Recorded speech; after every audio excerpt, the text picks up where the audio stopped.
Very good. It's 1 o'clock, so we will begin the meeting. We do have a quorum, and we have a few items on the agenda. The first one being, number one, approve the Tax Exempt Review Committee meeting minutes of 8/22/23. Move to approve. We have a motion. Do we have a second? Second. Motion and a second. Any further comments or changes recommended? Otherwise, all those in favor say aye. Aye. Aye. Aye. Opposed, same sign. Motion carries. Okay, number two, a time extension for J Street Apartments, and Jim Gilmore will get us started off with that. Jim? Thank you, Mr. Chairman. This is a request for an extension of 3 months of the J Street Apartments. In hindsight, we should have allowed more time for this to get done. This was just approved in March of 2022. The site is kind of on the western edge of the Bruhala. Some of you might remember the warehouse fire. This is some video I got from the fire department. So it was quite a project to get this all cleaned up and the apartments built. They expect to, they're really hoping to make this end of the year date, but they wanted to come in now and just explain that they may need a little bit more time. I think the 3-month extension is reasonable given the challenges of cleaning up the site. This is a air photo, I believe, after the fire. And the other thing that the city had to do was put in these streets, both NP Avenue on the south and 14.5 Street on the west. So there was infrastructure that needed to come in. This is a picture of the recent picture of the exterior of the building. Again, it's moving along. The interior, still a lot of sheetrock to be done. So again, they expect to finish at the end of the year, but they'd like a time extension just in case they're not able to meet that date. I'd like you to recommend approval of that change to the City Commission. And I don't know if anybody wants to make a comment from the party that's applying. If they don't, they sure don't have to. But I guess I have a question, Jim. So those streets that we talked about, has that already been done from the perspective of the city? Have we done what we needed to do to get those in the correct order? The previous picture had the streets in. I haven't driven on them. I don't know, Brenda, if you want to, are they all done? They're all done. Okay, no, that's good. And I just wanted to make sure that wasn't part of the reason that there was a delay, that those are all done. So that was part of the project. So I think that's a good thing. Yeah, Dan Huffman is here. And Mark Bjornstad, if they want to address, I don't know, Dan, you want to address some of the challenges with getting materials and labor. Labor is probably one of the challenges they're explaining to me. And I guess that's something that everyone's kind of experiencing that, so you're not the only one. So if you want, Mark, just give your name and kind of a brief summary. Thank you. So I'm Mark Bjornstad. Good afternoon to the committee and Mr. Chairman. I'd say that the bulk of our issues with this project really stem from the beginning. Things have been moving on really well now, but you have to look back to and remember, this was started spring of 22. We got caught kind of in between the massive inflation hike and then right before rate hikes, luckily. So even after this committee approved it and the commission approved it, once final bids came back in on this, we were seeing substantial price increases. I think that tabled a lot of projects. Luckily, our team was very quick and able to make some changes that kept the project online, but that took some time to rebid it a couple times. And I think that's where the bulk of the delay happened, but now we're back on track. And I think what Jim said, I think originally this was given a pretty short timeline, given the project that was in front of us, but we're working hard to get it done by that date, but wanted to come to you to ask for these extra 90 days in case we don't hit that and that we're not coming to you with an emergency. Very good. Thanks, Mark. Are there any comments or questions from anybody? Move to approve. We have a motion. Do we have a second? Second. Any further comments or questions? All those in favor say aye. Aye. Opposed, same sign. Motion carries. Number three, a letter for support for Wave Water Park Project. Jim. This is the North Dakota Opportunity Fund that we've talked about previously. Generally, I just put these on City Commission consent agenda. What it is, it's a letter that really authorizes them to apply to the North Dakota Opportunity Fund. Fargo is a member of that consortium. Given the concerns, with the water park from other developers, I thought it'd be best to take it to this committee to make you aware of it and get your recommendation prior to taking that to city commission. Any comments or questions about that? But go ahead, Can Lucas. can somebody update me just so we're clear on where we're sitting with the incentives as it pertains to the water park? Jim. Yeah, we are, the city commission decided not to approve it and kind of sent it back to this committee until the policy was reworked. Since then, Commissioner Strand has asked that the city commission have a meeting to really review all of these economic development incentive policies, and possibly we'll try to do that with this committee. So until that happens, it's really at a standstill. Now, the water park itself, they have applied for the building permits, and I believe they are moving ahead. However, it would be with surface parking. Blake happens to be here from Epic Development if you have any specific questions for him. Just so this would simply be the approval for a letter of support so they can get financing at B&D? Yeah, it'd be a letter of support for the Lewis and Clark Fund, who could then use some of their money to match Bank of North BD. Dakota Got fund. So. Thank you. But Jim, correct me if I'm wrong, but this is basically, they still do their own review of the project as well. So this isn't us, you know what I mean? Basically, this is an application that goes through them and they review it, the Bank of North Dakota, correct? Yeah, both the Bank of North Dakota and the North Dakota Opportunity Fund decide whether it's a good project based on their criteria, their lending standards, and whether it's going to create some jobs in the state. And so, but they won't even consider approving the application until the city supports it, because they don't want to support a project if the city isn't comfortable with it. Jim, can we sometime have a meeting in October then with combined group? Can we set that up so the team would know what time? Yeah, I've been working with Kemper and city administration to try to get that set up. Good. Perhaps we could do it the same time as your October meeting, or earlier. Real quick history lesson. This money came from a federal program, the State Small Business Investment Company program. The state declined to apply for it. It then allowed cities to apply for it. City of Fargo joined with, I think, 30 or 40 other North Dakota cities and received an allocation of about 9 or 10 million. That was managed by the Lewis and Clark Development Fund out of Bismarck. And they went through, they lent the money out, got the money back in, which defederalized it and created this fund. But since origins go back to the city had to dedicate their portion of that federal grant to this, city simply says, yes, we approve this. But they still go through their underwriting process. Thanks. That's really useful because I was just curious on, under what authority are we saying that we approve of this? So with that context, that makes sense. Doesn't seem like an Yep. issue. Okay.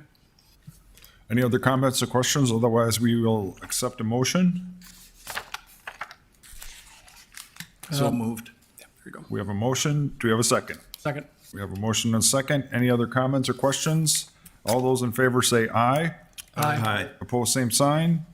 Motion carries. And number 4, request for tax exemption for Corvent.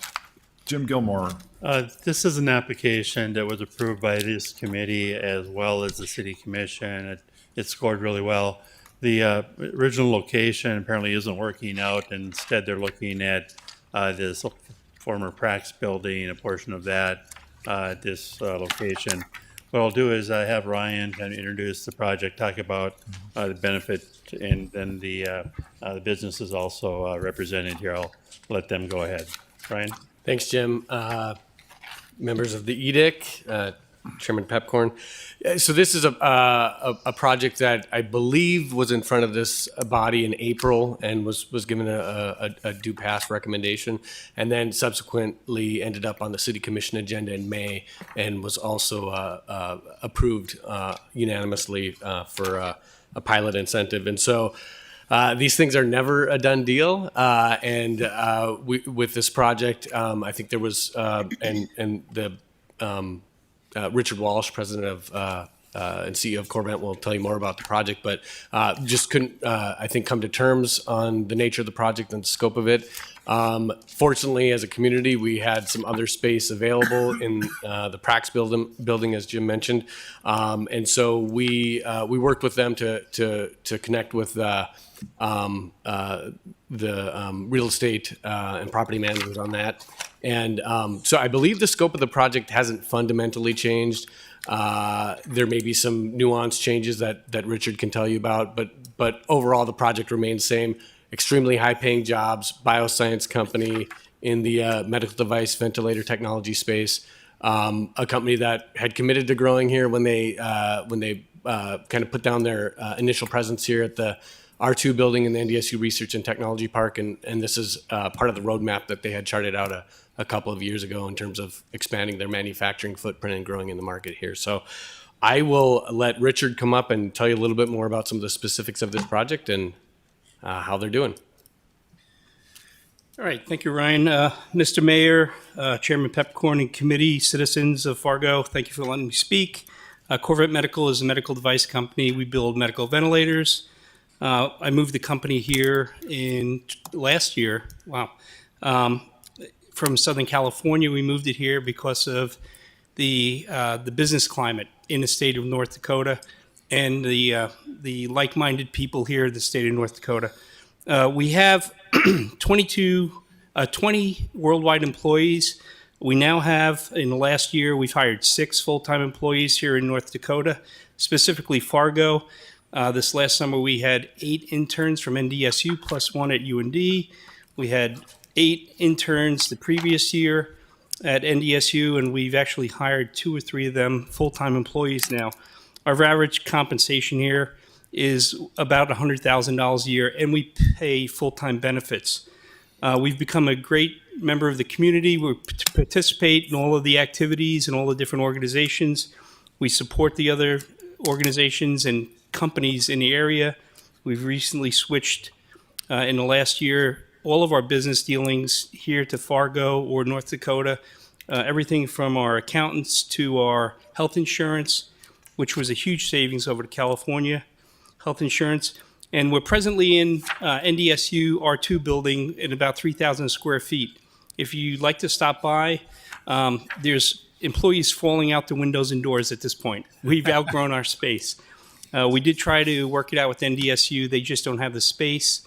Originally, we had a facility out on 45th Street, and we couldn't come to terms with the owner as far as financing, and everybody knows what's going on with the interest rates. And as a startup, we had to work out a bit better financing deal, and that's what we did with the Prax building. And by the end of this year, we'll hire 9 additional employees here in Fargo, and that'll be warehousing, manufacturing, and quality, as we are moving all of our warehousing and manufacturing here to Fargo from Southern California. Let's see what else.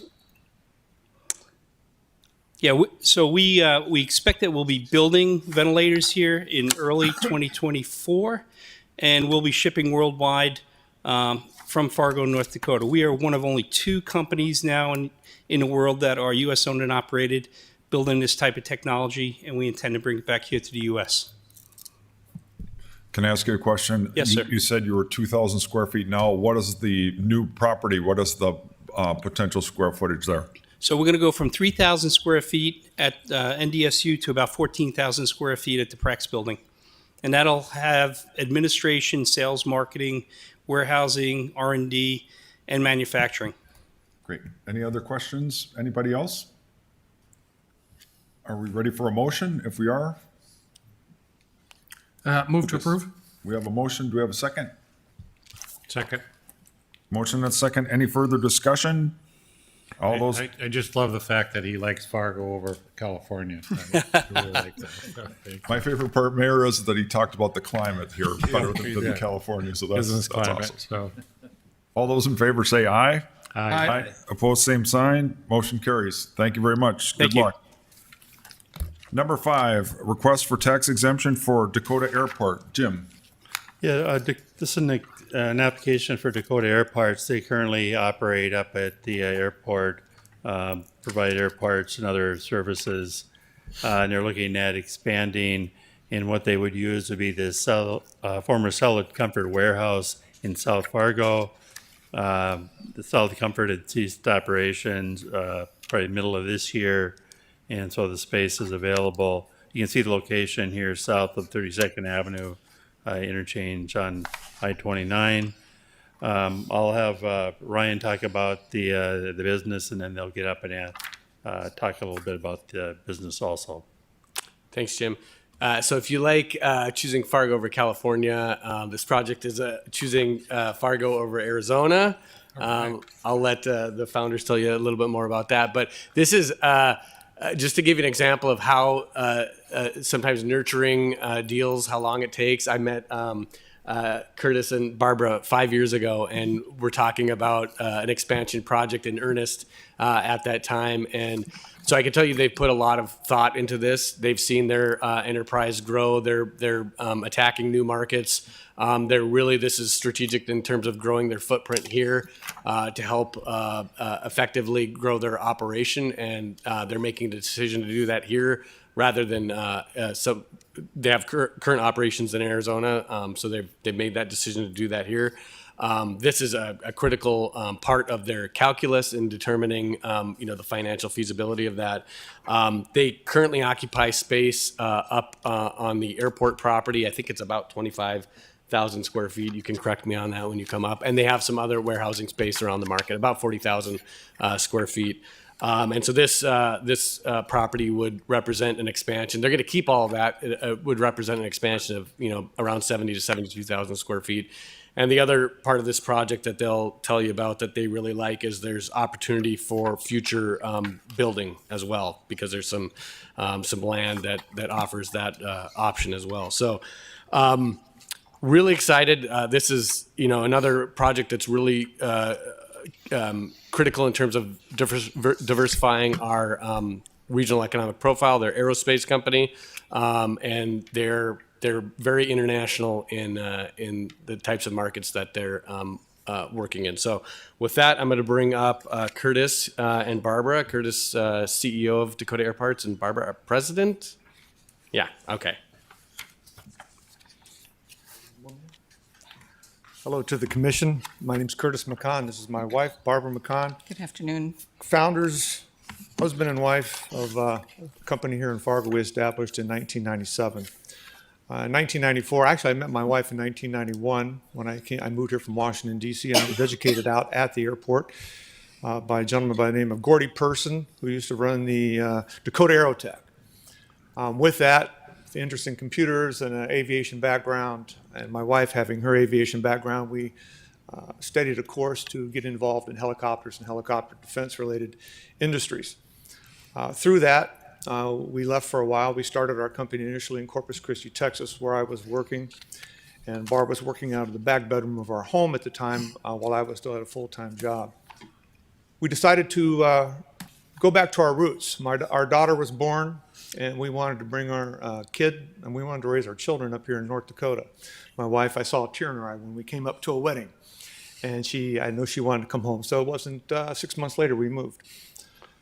Since then, I can tell you we've had businesses in various parts of the United States. We still have an operation, Air Services International, in Phoenix, Arizona. Operates in a similar dimension as Dakota Air Parts does now, but it basically is it augments what it is we do here at headquarters in North Dakota. We have the need for additional space. We are just now able to go public with a program that a contract that we just signed with the Australian Defence Force.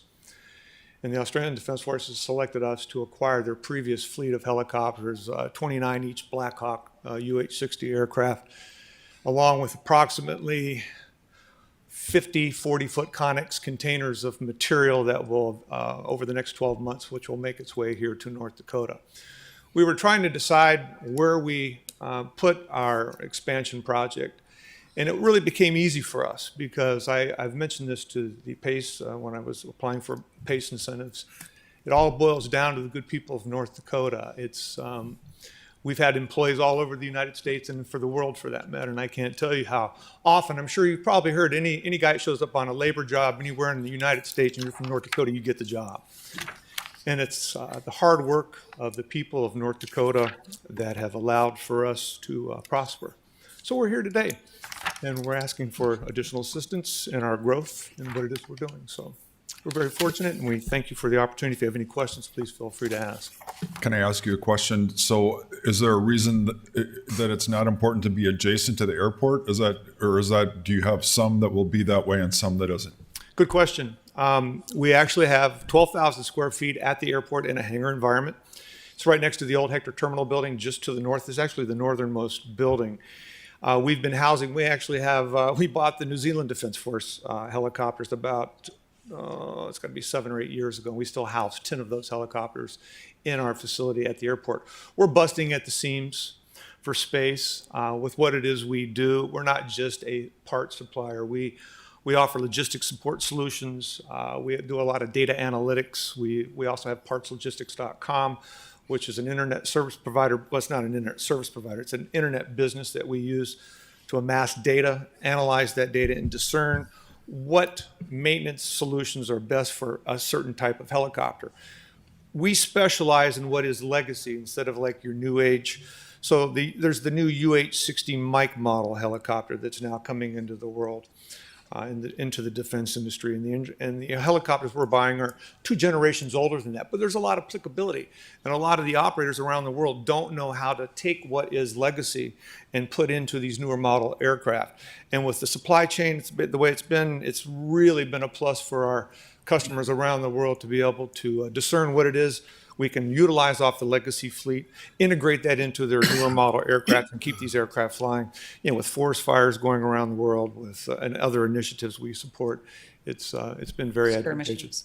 Skirmish parts of the world. Yeah, so it's been very helpful for our. Can I ask one more, and then obviously anybody else? But do you have internships with your business with the community in our area? We do. We've been working with Dr. Nygaard at NDSU for years.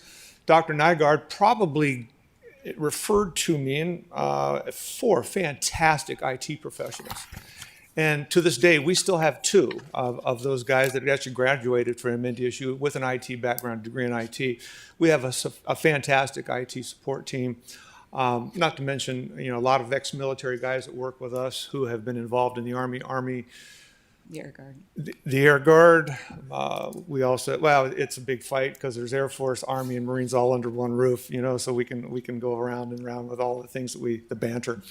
But a good bunch of guys and girls. I apologize. Just one more question. Sure. So obviously you can choose to locate your business in other places too. So can you give us a bulb? Obviously we knew California, the cost of doing business is less here. Can you talk about Arizona? And maybe you don't want to, but can you talk about what the difference in the cost of doing business between here and Arizona? Be glad to. So we're actually here most of the time, but we do frequent Phoenix and their operation down there. Matter of fact, we're flying up one of our general managers tomorrow to take place in an annual event that we have here in North Dakota. But even Arizona is seeing a large influx of people coming in from California with the tax, the tax regimes in California are not favorable. And I think they're even talking about an exit tax. Even to get out of the state, you're going to have to pay a tax.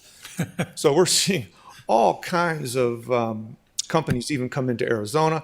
But the inflation has just been out of control, and we can't even hide from it here in North Dakota. We've always been a stable environment for, I'm sure you've always heard, you see the real estate demand go up and down on the east and west coast and the southern United States. And after the pandemic, it just seems even our community is affected by inflation. But one advantage, if I might add, of operating out of Phoenix logistically, it's a great spot. Especially when we bring in these large caches of inventory from overseas. It's easier to get to Phoenix than it is to Fargo from the shipping lanes, trucking in, railing in, whatever we do. And also, Phoenix is known as an aviation hub of the world, really. We've got Mother Boeing there and just a cadre of different aviation companies. So from that standpoint, it's wonderful if we need to send items out for repair, rework, et cetera. It's right in the city, and we can even drive the parts there versus having to ship and taking that time when our customers are AOG, aircraft on ground, et cetera. So it does have its advantages, but there is a cost to it. Indeed. And if I may, just one more point on that. it all boils back down to what North Dakota's brought to the table. We've seen real estate, and we can go to Indiana right now, we can go to Iowa. We're even seeing, South Dakota, not as much, but Iowa and Indiana for real estate right now is tremendously a lot of value for the dollar. And we're prepared to spend. We weren't prepared to spend this amount of money, but we're prepared to spend this amount of money because we get to keep our people here. And we know what it's not, I don't want to degrade any of our people. We have great people in Phoenix too, don't get me wrong. But generally speaking, you can't put a price tag on the quality of people from North Dakota, bottom line. So this is where we want to invest our money. Any other questions? Lucas? As a former member of the North Dakota Air National Guard, I'll say we know what the winner of those arguments are in your office, I'm assuming, right? The Air Force, of course. That punchline didn't hit as well as I thought it might have. But I guess if we could just mentioning, I'm looking at the plan. It says year 1, we have 7 jobs created. Year 3, we have 16. I guess the first question would be to you folks. What does that growth plan look like? Who do you envision bringing on the operation? Well, there's going to be, actually with this much more facility, there's going to be a lot of labor out into the floor to managing the excess inventory that's coming in. But we're going to have production specialists, analysts. We're going to have additional salespeople involved. We have, and there's going to be additional IT involved. We want to grow into, in our production line. So we do a lot of disassembly, reassembly of parts that configure the parts so we can get them into shops around the world for that matter to make them ready for install in aircraft and defense applications. Got it. And to the committee, just for, I guess, for historical, information, is there any vetting of the growth of an organization after we approve these types of exemptions?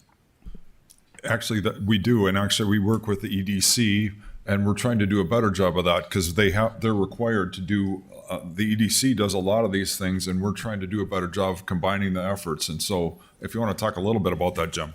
Yeah, we're working with the EDC to kind of monitor these businesses to see that the jobs are created because, if they don't meet the goals, then it can come back to the city and you can decide whether or not to rescind, the incentive or give them more time. That's kind of the city's options.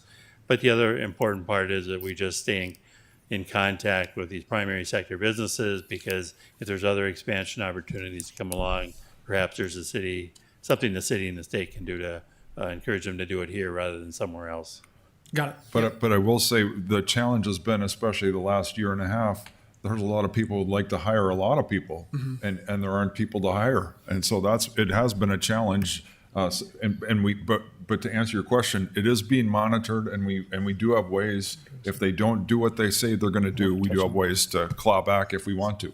Yeah, and that makes especially specific to it's like, are they making a good faith effort, Right. to hire the folks, and it's hard to hire some folks. We think that's a fair assessment. I'll be frank. I think we received, and we were actually doing some research. We were unable to locate paperwork with regards to an incentive that was extended to us. We couldn't recall whether it was PACE or tax exemptions, but we believe it was tax exemptions to our property that we have at the airport. We don't own the land, but we own the building on the airport from the Airport Authority. And we were offered tax exemptions, I believe, in 2006, which extended through 2011. We looked at our tax records and we noticed that we started paying tax in 2011, but prior to that date, we didn't. More importantly to that, when it comes to performing audits on the performance of companies, I think our whole premise here is to underpromise and overachieve. And I think if you were to go back and look at our application on what it is we said we would have done then, and this is strictly a guesstimate, a wag, I think we probably set out to hire like 10 people, and we're at 25 now. Before the pandemic, we were up to 60 people. And we had a RIF, we had a reduction in force, and that primarily took place in Phoenix, not North Dakota. Matter of fact, we didn't have any cuts in North Dakota for that matter. So the reduction in force took place in Arizona as opposed to North Dakota. But the promise that we made to the entity, of which you'll have to forgive me because we couldn't find the paperwork, we had to have received it either from the city or from PACE or the Economic Development Commission. We way overachieved on our promises, and we're completely comfortable with any audit in the future. If we can't do what we say we're going to do, hey, we don't deserve the incentives that we're requesting. Any other comments or questions? Are we ready for a motion? I'll just point out a couple of things. One is on one of the legal notices, we had the address wrong. It's on 39th Street, not 37th. So we've corrected that publication, but it will still get to City Commission October 30th. And then just for your information, they included the plat on the background because these property lines are moving around a little bit as this property is sold. And then we'd look more in terms of the score at that 3-year where it is recommended for approval. Very good. Thank you, Jim. Any other comments or questions? Are we ready for a motion? Thought I had to wait for the Air Force. Yeah. Well, just to be clear, this is for a 5-year, Yes. 5-year versus, motion to approve. Appreciate you guys coming in. Second. Motion and a second. Any other comments or questions? All those in favor say aye. Aye. Opposed, same sign. Motion carries. Thank you very much. Thank you very much. Thank you. Thanks for your good work. Number 6, update on the growth plan. What we'll have is Kim Kutrowski and Mark Williams from the Planning Department are here. You may or may not be familiar with the growth plan, but our goal today is to get you a little more familiar with what the Planning Commission and the Planning Department's working on, because the incentives might be able to be an implementation tool as we try to implement our next growth plan.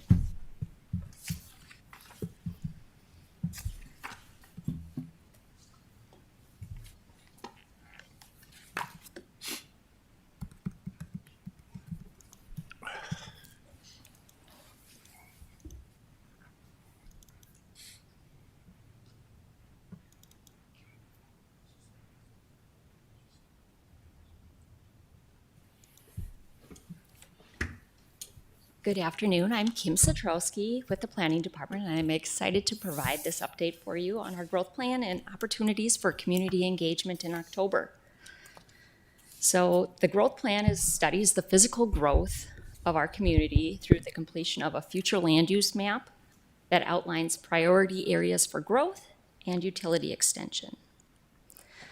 So in our planning department, we have a library of different plans. Some are policy documents, like our comprehensive plan, and then they move to strategic documents or area plans, and then we have more tactical guidance and regulations to implement our work.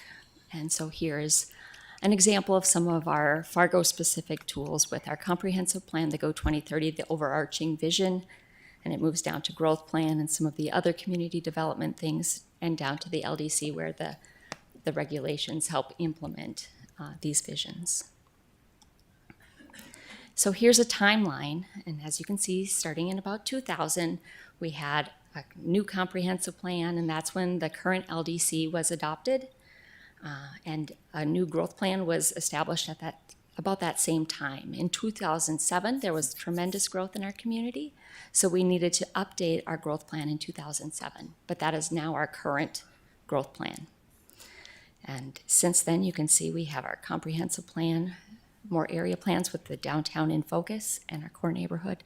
So right now we are underway with our growth plan.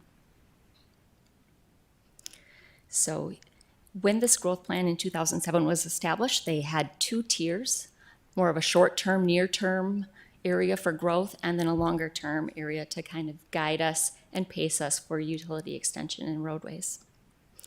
And in 2012, we redid our comprehensive plan that really sets that vision for what our community values are.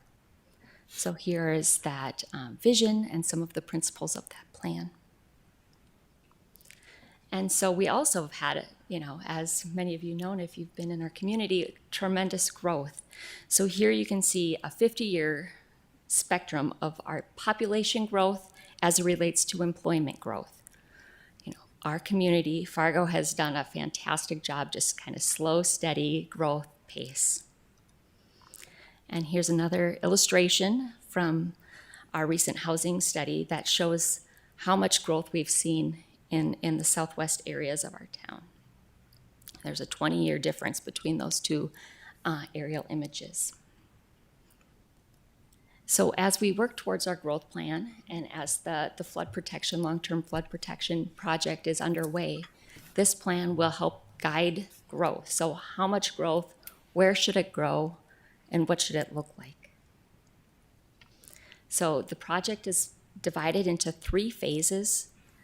The first phase, which completed in about June, July, is where our consultant team reviewed all of our plans, all of our studies, our roadway, CIPs, all different functions of city to understand where we've been and developed our current path and understanding of what that looks like. And so right now we're in phase 2, and that is they're looking at where we've been, and then they're going to give us different scenarios to evaluate how we want to grow in the future. And so once we kind of give them our community guidance as to what our community values are and what that should look like, they'll move into phase 3, which would be documenting that in a formal plan, which would include a future land use map. So again, here's that timeline of the current path that happened through about July. And then right now we are in a focus of trying to figure out those different things. So this is my big plug and a great opportunity for our community to come out. October 17th and 18th, we'll have 2 open houses. One kind of core at Fargo Cass Public Health on 25th Street on Wednesday the 17th, and Davies High School on the south side the 18th. And we hope that everyone can learn about the project and share their thoughts on how Fargo should grow, what we should look like in 2040. If you're unable to make these meetings, there will also be an online survey tool kind of a thing to give you the update. I anticipate that would probably go live probably October 18th, but it's still a little bit flexible right now. Well, that's the end of my presentation. Are there any questions? Any questions? Thanks, Kim. That's great. And I think it's we've talked about that. Oh, Mayor, just let me say something real quick.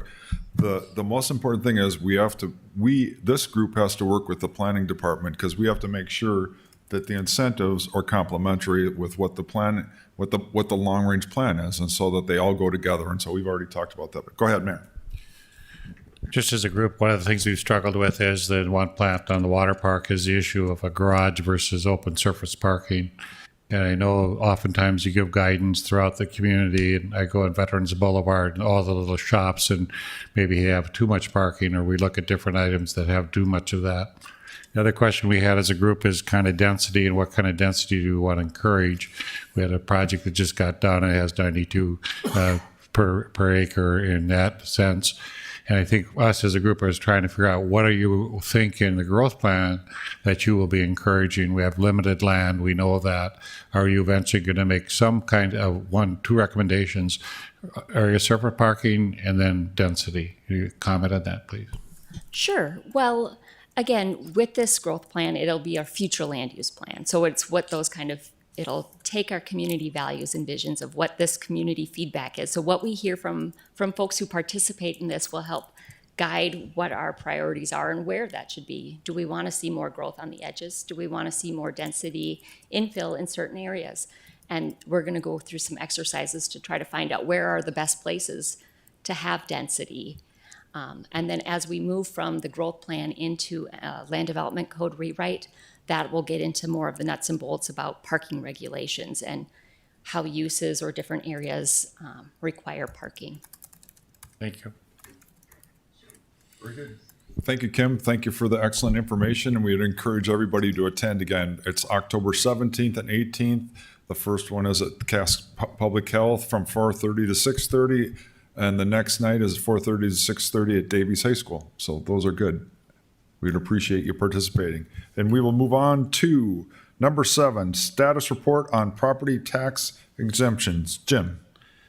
Thank you. I was planning to give a report, but since the City Commission wants to talk about the incentives, I'm going to skip that today, and we'll give that probably jointly to this committee and the City Commission as we talk about the exemptions. It's quite interesting because I think it'll give you a good picture of how they're working, what effect they've had on the community, and how many jobs are created, how much new development has happened. So That's great. So we'll move on to number 8, scheduled tour of the Wild Oak Project. Jim. see if I, While you're looking it up, Jim, if you don't mind, I'll talk real quick. So the interesting thing that you said was we started first working on that project in 2003. And so that's amazing. And back in the day, and actually that was when Brenda was in engineering, there was also some flood control issues to tie in with that project. But it's amazing how time goes, and some of these projects, it doesn't always go in a straight line. Sometimes. Go ahead, Jim. Sorry for rambling. Go ahead. I think John and I started working on this together. Required some property for a dike. But yeah, this is the housing project that the city commission approved incentives on.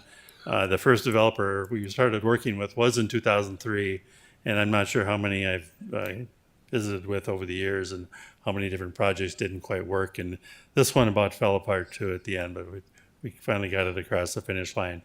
Anyway, their occupancy started this fall, and we're lining up a tour of it Monday, October 9th at 4:00 p.m. I'll send you a meeting notice, but I encourage you to attend if you can.